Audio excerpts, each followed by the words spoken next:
राधे राधे दोस्तों। आज हम सुनने वाले हैं 7 भाई की एक बहन। यह कहानी बहुत ही दिल को छू लेने वाली और दुख भरी कहानी है। आखिर क्यों भाइयों ने अपनी बहन को ही मारकर उसका मांस खाया? आखिर ऐसी कौन सी वजह थी कि भाइयों ने अपनी बहन को खुद मारकर उसका मांस खाया? इसे जानने के लिए हमें यह कहानी सुननी पड़ेगी। उससे पहले अगर आपने अभी तक मेरे चैनल को सब्सक्राइब नहीं किया तो प्लीज हमारे चैनल को सब्सक्राइब कर दीजिए और वीडियो को लाइक करना, शेयर करना बिल्कुल भी ना भूलें। तो हम चलते हैं ये कहानी सुनने। इस कहानी को पूरा ही सुनिएगा। कहते हैं आधा अधूरा ज्ञान किसी काम का नहीं होता है, इसलिए यह कहानी भी आप पूरी ही सुनिएगा। पुराने समय की बात है। एक राजा के 7 बेटे थे और एक बेटी थी जो खुशी खुशी अपना जीवन बिता रहे थे। 7 भाई बहनों में एक लौती छोटी बहन बहुत ही शांत स्वभाव, आज्ञाकारी एवं संस्कारी थी। उनमें सबसे बड़े भाई का विवाह हो चुका था। 7 भाइयों में सबसे छोटा भाई एक आंख से अंधा था। छोटे भाई के दिल में अपनी छोटी बहन के लिए बहुत ही प्यार था। वह अपनी छोटी बहन को बहुत ज्यादा प्यार करता था। एक दिन बड़े राजकुमार अपनी पत्नी और अपने छोटे भाइयों को साथ लेकर अपने खेतों में काम करने चला गया। क्योंकि उस जमाने में खेती बाड़ी आपसी सहयोग से हुआ करते थे। सभी लोग खेतों में काम करने चले जाने से पहले अपनी छोटी बहन को बोल कर गए थे कि खाना बना कर रखना, हम जब लोग आएंगे तो भूख लगी रहेगी, इसलिए हमें खाना मिलना चाहिए।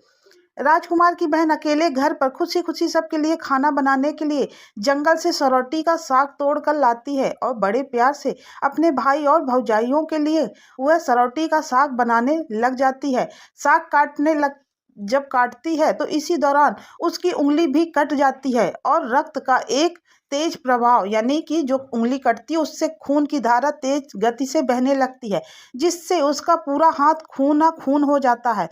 तब वह बहन सोचने लगती है कि क्या करूं, अगर घर की दीवार में खून पोंछ दूंगी तो भैया लोग देखेंगे और बेकार में परेशान हो जाएंगे, और यदि कपड़े में पोंछूंगी तो भाभी खून लगा कपड़ा देखकर कुछ गलत ही समझ जाएगी।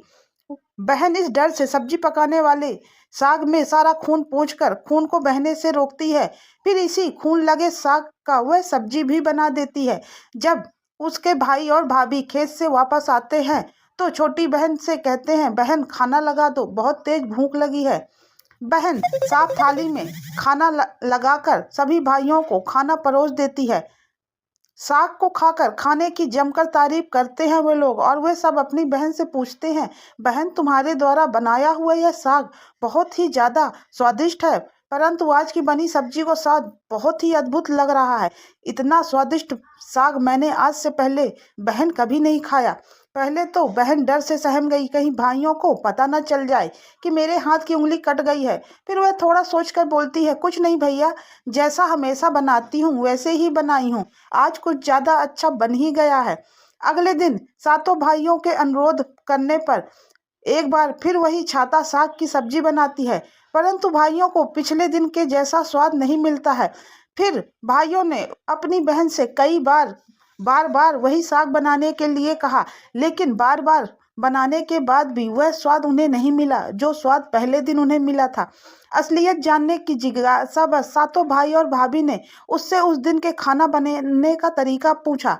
बार बार उससे खाना बनाने के जिद करने लगे और बोले कि बता बहन, उस दिन तूने कैसे बनाई थी वो साग। बार बार भाइयों की इस तरह पूछने पर अंत में बहन ने भाई को सारी घटना बता दी। सच्चाई मालूम होने पर 5वें नंबर को जो भाई था वह बहुत ही लालची किस्म का था। उसने बाकी भाइयों से कहा, अगर बहन का खून इतना स्वादिष्ट है तो उसका मांस कितना स्वादिष्ट होगा। यह बोलकर सभी भाइयों के बीच चर्चा करने लगता है। सबसे छोटे भाई को छोड़कर बाकी भाइयों ने बहन को मारकर मांस खाने को राजी हो गए। मांस खाने की सोचकर उन सभी के मुंह से लार टपकने लगा। भाइयों के मन में तो स्वादिष्ट खाना खाने के लिए लालच बढ़ गई थी। इसका आभास बहन को हो गया कि किस प्रकार उसके भाई उसके मांस खाने की लालसा रखते हैं। एक दिन 7 भाई शिकार खेलने के बहाने अपनी बहन को लेकर घने जंगल में ले जाते हैं, जहां पहले से ही उन्होंने 4 केंद्र के वृक्षों पर बने मचान के नीचे पहुंचते हैं, जिस पर अपनी बहन को यह झूठ बोलकर चढ़ने के लिए बोलते हैं कि इस मचान पर जंगली जानवर तुम पर हमला नहीं कर सकेंगे। इस प्रकार 7 भाई अपनी बहन को मचान पर बैठाकर अपना अपना धनुष लेकर शिकार करने का ढोंग करके चले जाते हैं। तब राजकुमारी को पूरा आभास हो चुका था कि आज उसका आखिरी दिन है। वह चाहती थी कि उनके भाइयों की इच्छा पूर्ण हो, इसलिए वह जानबूझकर उसी मचान पर बैठी रही। फिर सभी भाई केंद्र के वृक्ष पर बने मचान से कुछ दूर स्थित छोटे पहाड़ पर अपने अपने धनुष बाण के साथ पहुंचते हैं और एक चट्टान पर बारी बारी से अपने बाणों को तेज धार प्रदान करते हैं। पहाड़ के ऊपर सबसे पहले बड़ा भाई अपने तीर को चट्टान में धार करता है और अपनी बहन पर धनुष से निशाना लगाकर तीर छोड़ता है। तभी राजकुमारी पूरी बातों को समझ जाती है कि भाइयों का क्या इरादा है और अपनी मातृभाषा में गीत को गाने लगती है।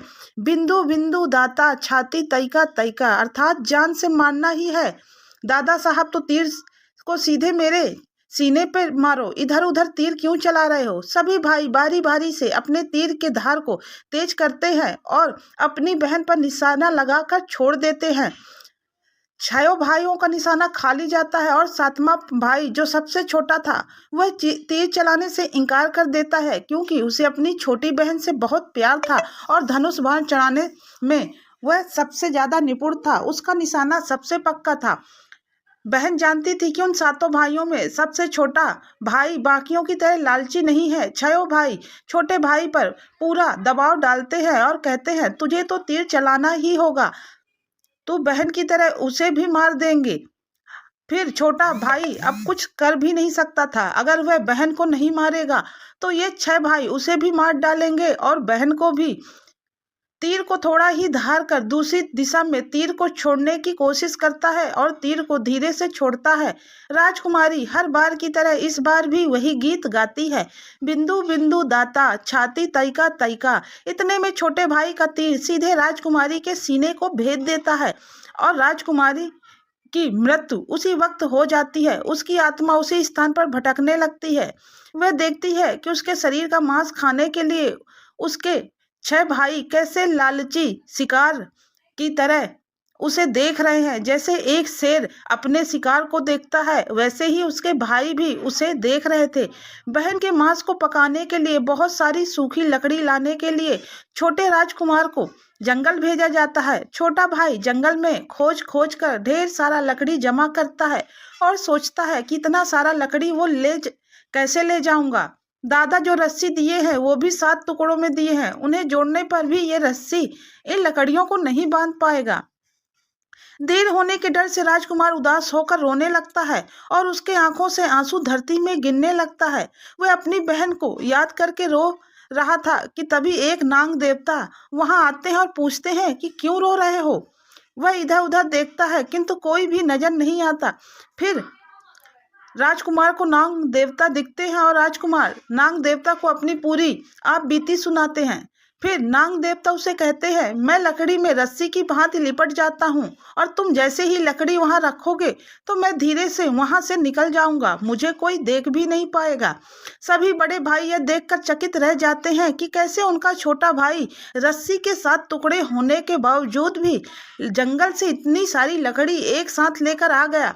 उसके पश्चात वह लोग अपने छोटे भाई को पानी लाने के लिए कहते हैं और एक घड़ा देते हैं जिसमें 7 छेद कर देते हैं।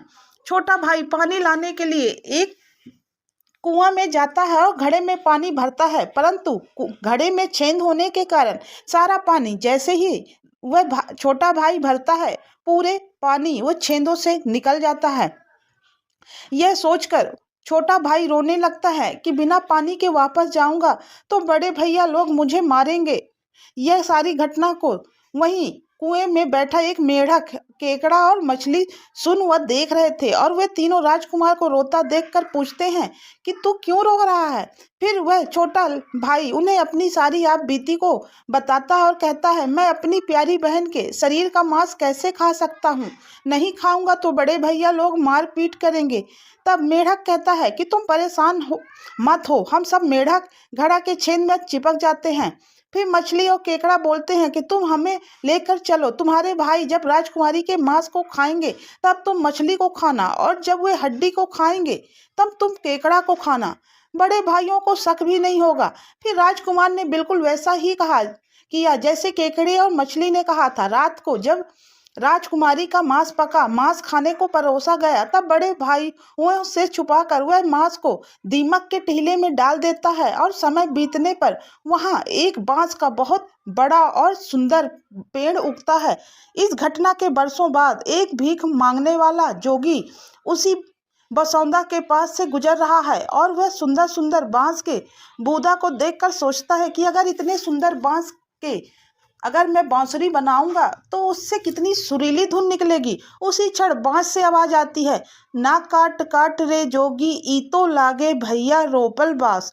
जोगी फिर भी बांस को काटता है। जोगी इसी उद्देश्य से एक मोटा बांस का टुकड़ा काट ले जाता है कि इस बांस का आवाज इतना सुंदर है, यदि बांसुरी बनाऊंगा तो कितनी मधुर आवाज निकलेगी। और जोगी इस बांस से एक सुंदर बांसुरी का निर्माण करता है। इस बांसुरी से इतनी मधुर ध्वनि निकलती है कि जोगी जहां जहां भी इसे बजाता, इसकी ध्वनि से लोग मंत्रमुग्ध हो जाते।